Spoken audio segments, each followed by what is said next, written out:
I still can't believe what happened, and even now, months later, I find myself staring at my phone, rereading old messages, trying to piece together how I missed all the signs. I mean, my ex-girlfriend, the woman I was planning to propose to, tried to frame me for a crime I didn't commit, just so she could get sympathy and attention. Can you even imagine? Was I wrong for completely exposing her to everyone we knew, ruining her meticulously crafted image of innocence? Tell me, honestly, would you have done the same thing? It all started innocently enough, as these things often do. I met Sarah about 3 years ago at a mutual friend's birthday party. She was gorgeous with long dark hair, sparkling green eyes, and a laugh that could light up a room. She was charming, witty, and seemed genuinely interested in everything I had to say. We hit it off immediately, spending the entire evening talking, and by the end of the night, I was completely smitten. We exchanged numbers, and our first date followed quickly after. It was perfect. We went to a small Italian place, shared stories about our lives, our dreams, our past heartbreaks. She seemed so open, so vulnerable, and I felt an instant connection, like I'd known her forever. I remember thinking, this is it. This is the one. As our relationship progressed, things were, for the most part, amazing.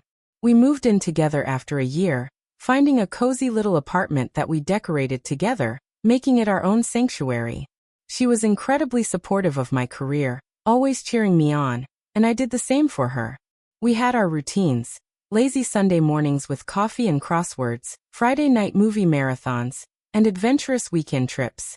She had this way of making me feel like the most important person in the world, always attentive, always validating. We talked about our future constantly, marriage, kids, even the kind of house we'd buy. I was saving up for a ring, already imagining the look on her face when I finally popped the question. I truly believed she was my soulmate, my partner in everything. However, there were always these little things, subtle at first, that I chose to ignore or rationalize away. Sarah had a very intense need for attention, not just from me, but from everyone. If we were at a party, she always had to be the center of gravity, the one telling the funniest stories, getting the most laughs. If someone else was getting a lot of attention, she would subtly try to redirect it back to herself, sometimes by feigning a sudden illness or by bringing up a dramatic story about her past. I remember one time my sister, who had just recovered from a serious illness, was talking about her journey at a family dinner. Everyone was listening intently, offering their support. Sarah, suddenly, started complaining about a headache so severe she had to leave the table, effectively shifting the focus. I thought she was just sensitive, perhaps a bit insecure, and I tried to be understanding. Then there was her history with other people. She had a lot of ex-friends, people she'd fallen out with dramatically. Each story was the same. They had wronged her, betrayed her, were jealous of her. She was always the victim, never at fault. I should have paid more attention to this pattern, but her explanations were always so convincing, so emotionally charged, that I just accepted them. I saw it as a sign of her passion, her fierce loyalty to those she cared about, which at the time, I believed included me. She also had a knack for creating drama out of mundane situations. A minor disagreement with a barista would become a huge injustice. A perceived slight from a colleague would escalate into a full-blown conspiracy against her. She thrived on the sympathy these situations garnered. People always flocked to her, offering comfort, validating her feelings. I even found myself caught up in it, always defending her, always believing her side of the story. I was her knight in shining armor, and I reveled in that role. The cracks really started to show about 6 months before everything imploded. I noticed she was spending an unusual amount of time on her phone, particularly late at night, and she'd get defensive if I even glanced at it. She started going out more with her new friends, people I'd never met, and would be vague about where she was going or what she was doing. When I tried to talk to her about it, she'd accuse me of being controlling, of not trusting her. Our arguments became more frequent, more intense. She would twist my words, turn every minor disagreement into a personal attack, and then inevitably, she'd burst into tears, making me feel like the villain. I'd always end up apologizing, even when I felt I had nothing to apologize for. My friends started noticing the change in me. I was more stressed, more withdrawn. They'd ask if everything was okay, and I'd just shrug, saying we were going through a rough patch. I was too embarrassed, too proud, and too deeply invested to admit how bad things were truly getting. One evening, I came home to find a police car outside our apartment building. My heart immediately sank. I rushed inside, terrified, only to find Sarah in hysterics, surrounded by 2 officers. She was crying uncontrollably, pointing at our bedroom. He hit me," she sobbed, looking at me with wide, terrified eyes, as if she barely recognized me. My world completely stopped. The officers immediately turned their attention to me, their faces stern. I was in utter shock. My own girlfriend, the woman I loved, was accusing me of domestic violence. I tried to explain, to tell them she was lying, that I would never, ever lay a hand on her, but my words felt hollow, unbelievable even to me in that moment of pure terror. They took my statement, questioned me rigorously, and for a terrifying hour, I truly believed my life was over. I could see my career, my reputation, everything I had worked for, crumbling around me. They eventually left, telling me they would investigate further, that I might be charged. Sarah, meanwhile, had calmed down, but was still giving me these wounded, fearful glances. She told me she was confused, that she didn't know what she was doing, and that she just wanted the pain to stop. She said she loved me, and that she didn't want to press charges, but that she needed space. I was devastated beyond words. I moved out that night, staying with a friend. My mind a swirling mess of confusion and betrayal. How could she do this? Why would she do this? I replayed every argument, every tense moment, every strange interaction. It was during this time, while trying to process the magnitude of her accusation, that I started digging. I went through old photos, old texts, anything that could shed light on what had truly happened. I spoke to mutual friends, trying to understand if anyone else had seen this side of her. And that's when a pattern, a truly disturbing one, began to emerge. A mutual friend, Emma, mentioned that Sarah had once accused an ex-boyfriend of stealing money from her, only for it to turn out that she had misplaced it herself, but not before he had endured weeks of accusations and social ostracism.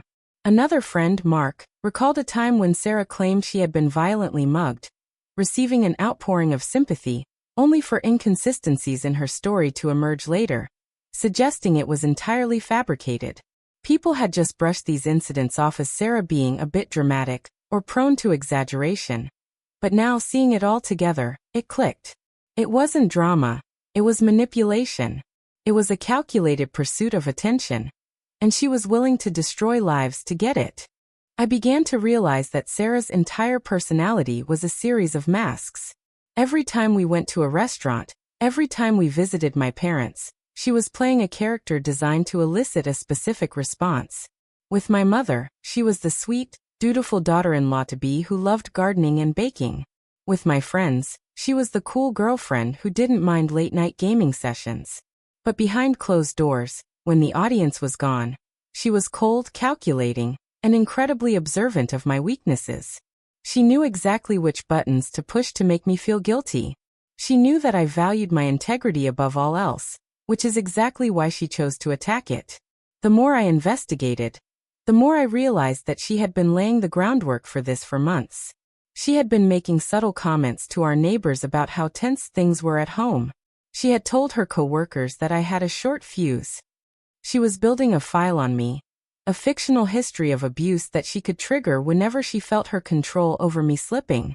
It was terrifying to realize that while I was looking at engagement rings, she was looking at ways to ruin me. I remember one specific night, about 3 months before the police incident, where I found her sitting in the dark in the living room. When I turned on the light, she didn't flinch. She just looked at me and said, "Do you ever feel like you're not really here? Like you're just a character in someone else's story?" I laughed it off at the time, thinking she was just being deep or tired. But now looking back, it was a glimpse into her psyche. To her, people weren't real. We were just props in the Sarah show. My feelings, my career, my freedom. They were all just plot points she could manipulate to get the climax she wanted. I started reaching out to more of her past acquaintances, and the stories kept getting darker. One guy, an old college boyfriend, told me he had to move states because she told everyone he was a stalker after he broke up with her. He lost his job and his apartment. She didn't care. As long as she was the victim, she was happy. It was a level of sociopathy I couldn't wrap my head around. How could someone look you in the eye every morning, kiss you, tell you they love you, and all the while be planning your total social and legal execution? The psychological toll was becoming unbearable. I couldn't sleep, I couldn't eat. Every time I closed my eyes, I saw the flashing blue and red lights of the police car. I saw the look of feigned terror on her face. I started to question my own reality. Did I say something that she misinterpreted? Did I raise my voice too loud once? I was gaslighting myself because the truth, that she was purely evil, was too hard to accept. But then I found the hidden folder on her cloud drive. I managed to guess the password because it was the date of her favorite tragic anniversary. The day her childhood dog died, a story she told everyone to get pity. Inside that folder weren't just the messages I found later, but a literal diary of her manipulations. She had notes on how to fake crying, which lighting made her look the most distressed for photos, and even a list of people she could count on to take her side without asking questions. It was a manual for destruction. So that's the situation I was in.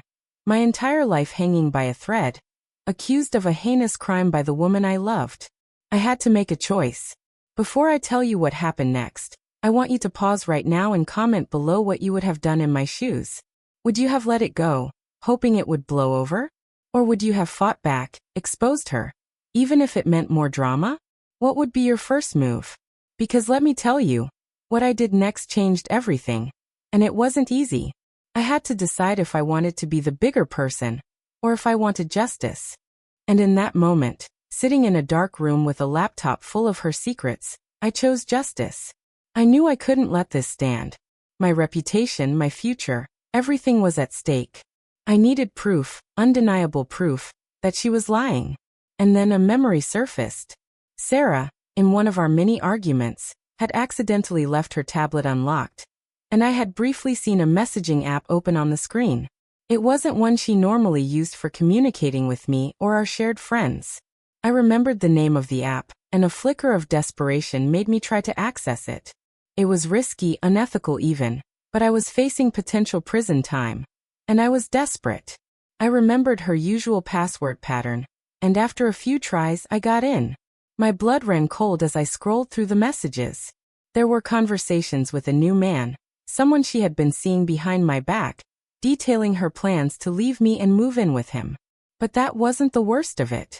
There were messages to a mutual friend, Jen, describing how she was going to teach me a lesson for questioning her.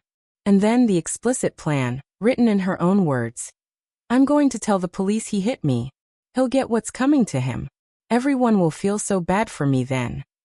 Attached were photos she had taken of herself, carefully staged with minor bruises and scratches, clearly self-inflicted, along with messages discussing how to make them look more convincing. My heart hammered in my chest. This wasn't just a lie. It was a premeditated act of malice, designed to destroy my life for her own twisted gratification. But the rabbit hole went even deeper.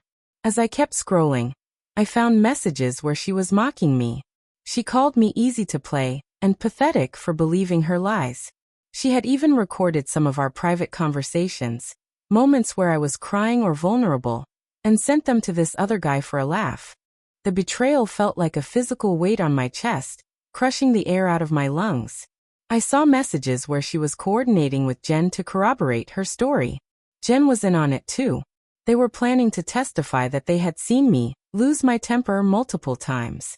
It was a full-scale conspiracy.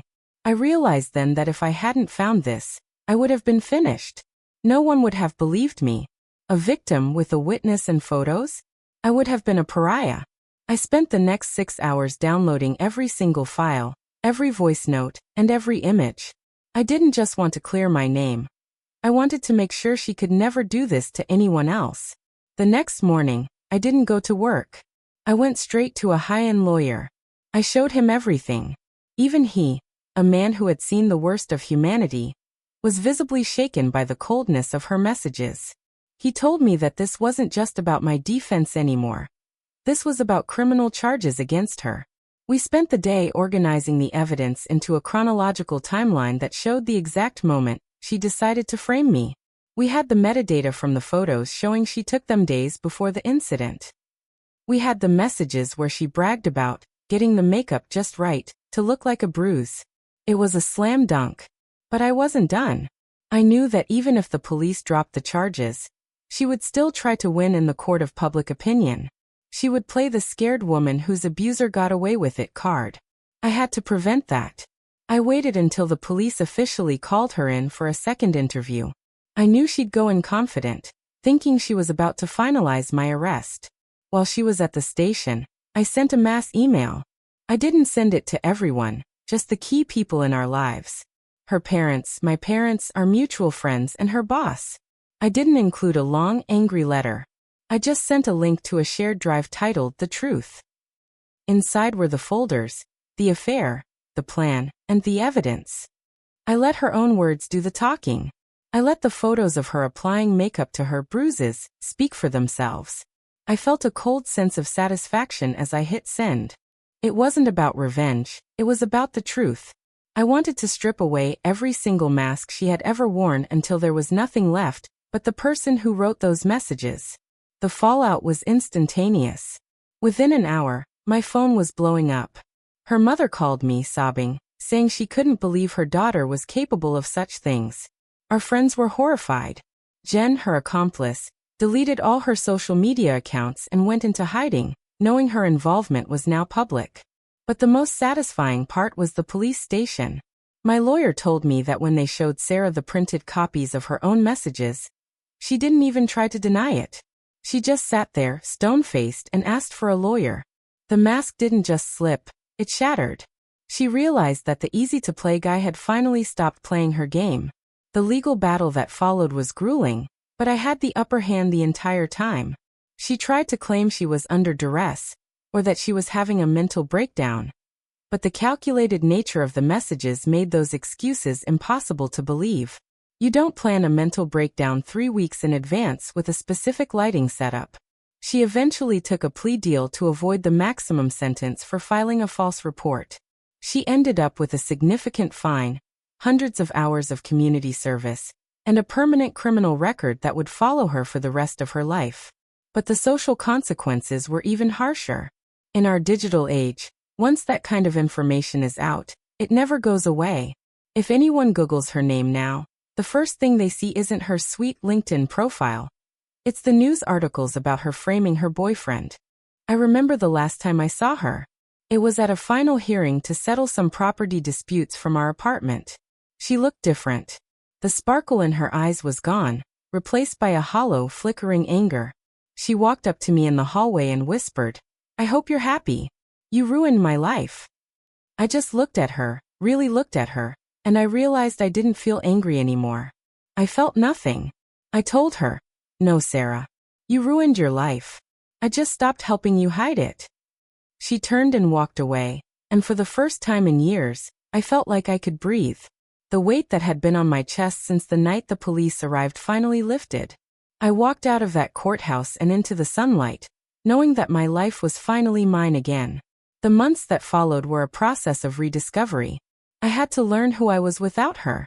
For years, my identity had been tied to being her protector, her partner, her knight. I had to realize that I didn't need to save anyone, and I certainly didn't need to be saved. I started going to therapy to deal with the trauma of the betrayal. My therapist told me that what I experienced was a form of psychological warfare. It takes time to recover from that. I had to learn how to trust my own judgment again. I had to realize that not everyone is a predator, even if she was. I slowly started reaching out to the friends I had lost touch with during our relationship, the ones she had slowly isolated me from. They welcomed me back with open arms, and their support was the foundation of my recovery. I also spent a lot of time thinking about the why. Why did she do it? Was it just for the attention? Or was there something deeper? I've come to realize that for some people, the truth is just a suggestion. They live in a world where they are the hero, and anyone who challenges that narrative is the villain. There is no empathy, no remorse, only the pursuit of the next high of sympathy or control. It's a scary thought, but it's one that has made me much more observant of red flags in the people I meet now. I don't look for perfection anymore. I look for consistency. I look for people whose words match their actions over time, not just when it's convenient for them. The apartment we shared is gone now.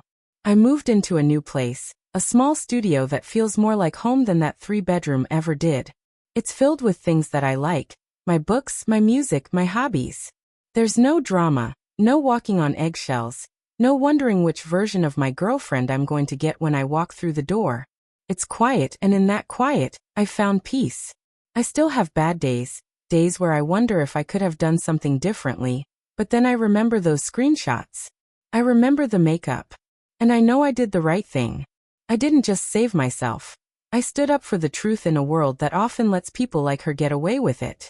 This whole experience has taught me so much about discernment, about listening to my gut, and about the importance of holding people accountable, even when it's incredibly difficult.